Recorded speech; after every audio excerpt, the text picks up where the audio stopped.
Hello, magandang gabi mga lalabs, mga vayots. Magandang umaga Pilipinas, Luzon, Visayas, and Mindanao, lalo na sa Davao.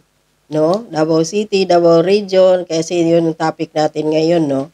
At maayong buntag sa inyong tanan, diya sa Davao, no? Davao City, Davao Region. At sa mga kapwa ko din po OFWs around the world, hello, mega love shoutout po sa inyong lahat. Magandang umaga, tanghali, hapon, or gabi din sa inyo.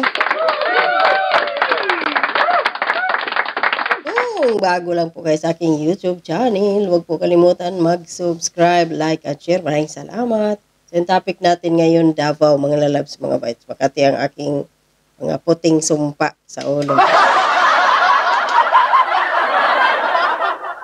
Na kahapon, kamakailan ba yun na nagkaroon si VP Sara ng kanyang ay inatake niya si may public si Sara, no? Kaya sino ba yun? Yung sinungaling na Putragis. May open letter siya. Si Romel pala. Ayun, si Romel Marbel na sinungaling.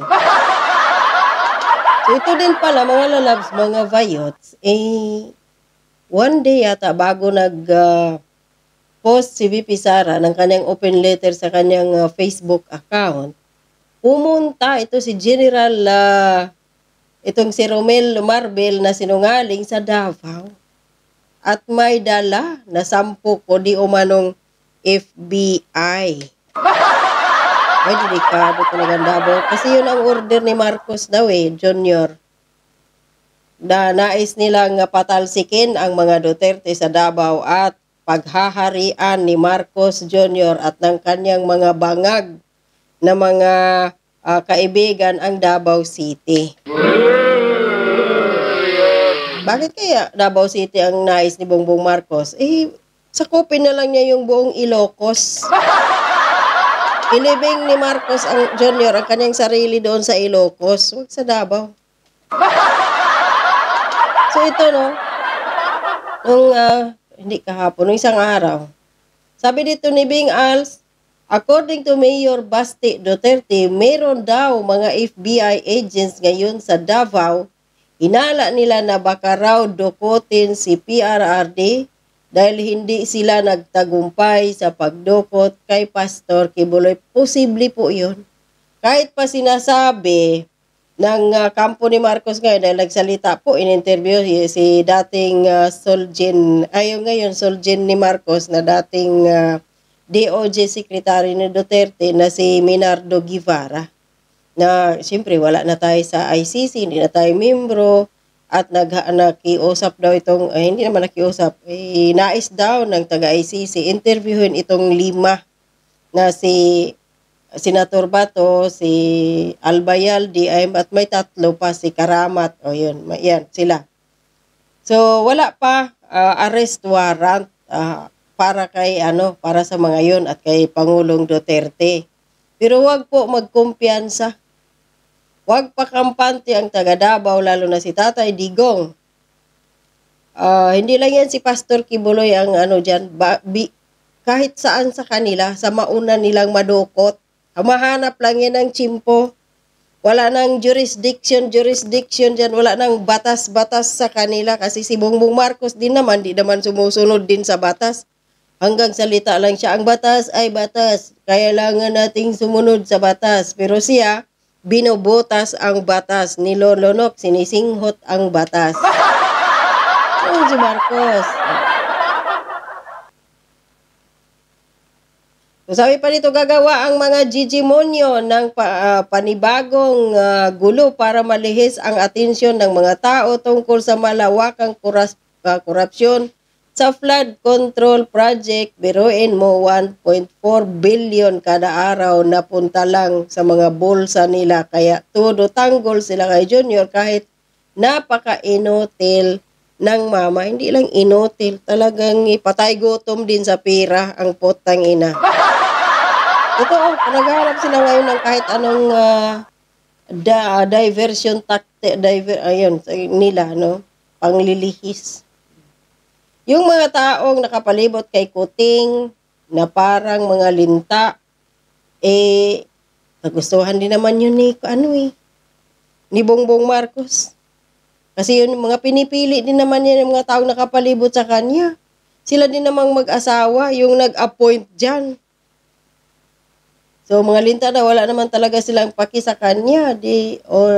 All they care about is the money na makukurakot nila habang nasa pwesto pa si Bangag. Pati nga yung asawa niya, kurakot nga dyan sa PCSO. Dyan sa Lone Vitor na yan. Tiba-tiba yung butod ni Lisa dun Dahil pa dito kaya gagamitin nila si Pastor Quiboloy at mga Duterte, lalo na si PRRD, para pagtakpan ang kanilang mga mudos. Ilang yan. So, yun.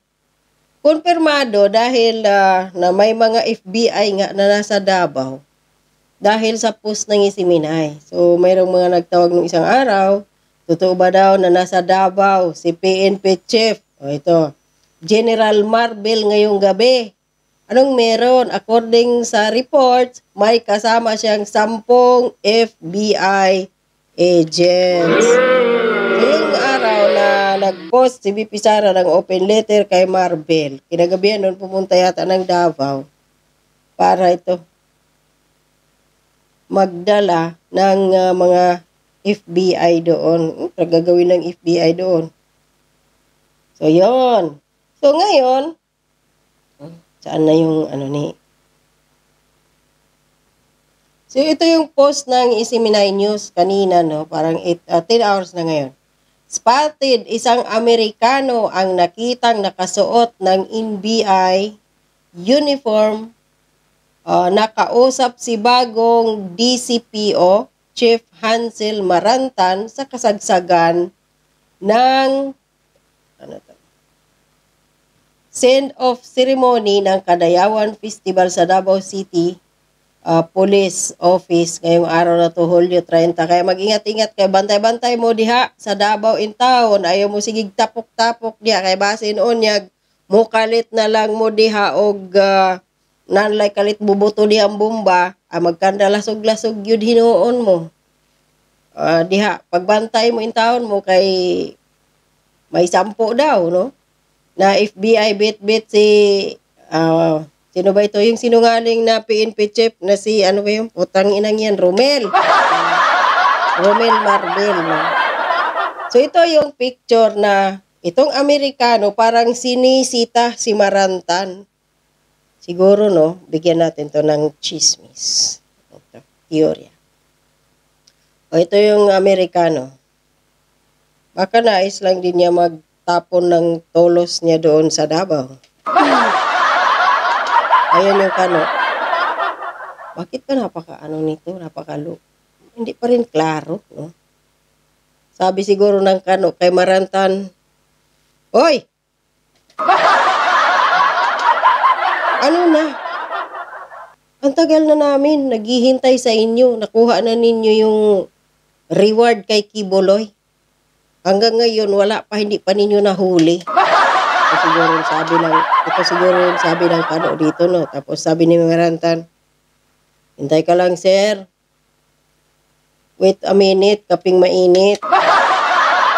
Siguro ganyan, no? Kasi ito, sinita talaga siya dito. So, ito na. So, ito, sabi ni Marantan, itong nakablo na to, si Marantan, yun, no? Nagiging NBI na yung pero yung t-shirt niya FBI, yung kalo NBI. Siguro, sabi ni Marantan, "Just wait a few days, sir, or few weeks. We were just waiting for a good timing to take the former President Duterte out of Davao and bring him to Haguey."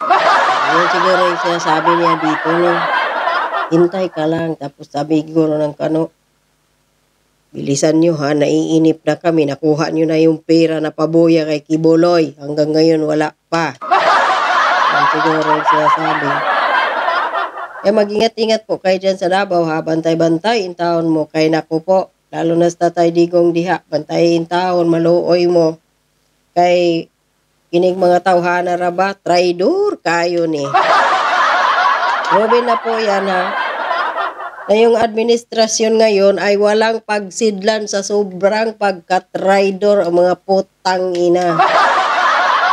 Mga walang utang na loob. Talaga naman pala eh. Sabi nga ni Miss Wari, ang kasalanan ng anak ay hindi kasalanan ng ama. Putaragis na yan. Totoo pala ng kung ano yung puno, yun ang bunga. Kung gaano ka-demonyo dati yung ama, aba, demonyo din talaga ang anak. Iisa sila, tulos niya yun. Kaya wag talaga pakampante taga Davao. Dahil itong mga FBI na to, dalawa yan ang subject nila dyan. Si Pastor Kibuloy at saka si dating Pangulong Duterte. Alin man sa dalawang yan, kay Kibuloy at kay Duterte, ang mahila nila dyan, mahablot nila at madala sa ibang bansa, fights na yun sa kanila, fights na. Kaya amping mo diha.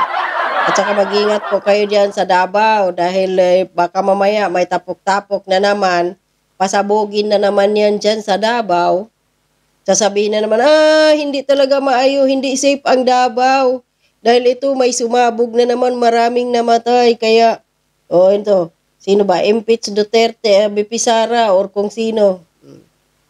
Talsikin si Baste, ipalit si Migaon. Migaon kasi tawag ni Marley kanyang kay Mig sa Nograles. Magpupo sila din ng tao nila na tagahimod ng puwit nila. Nagputusan nila na parang aso. Yun. Kaya, kung totoo itong picture na to, nandun sa Davao, ano ang pakay ng mga putang inang FBI na yan na pinayagan din ng putang inang administrasyon na to at putang inang presidente na to? Wala eh. Binababoy ng presidente na to yung batas ng Pilipinas. Tapos ang kapal ng mukha. Ang kapal ng kanyang ngiwe. Magsabi, ang batas ay batas at dapat sumunod tayo sa batas. May panawagan pa kay Kibuloy na sumuko na ganito. Pero siya, hindi din siya sumunod sa batas. Mapa-Pilipinas, mapa-Amerika dahil hindi nagbayad ng tax ang putang inang pamilya niya. Ay, nagulo sa inyo. Magmatay na sana kayong lahat. Sana pang-atakihin kayo. Mabulunan sana kayo ng sinisinghot ninyong pulboron.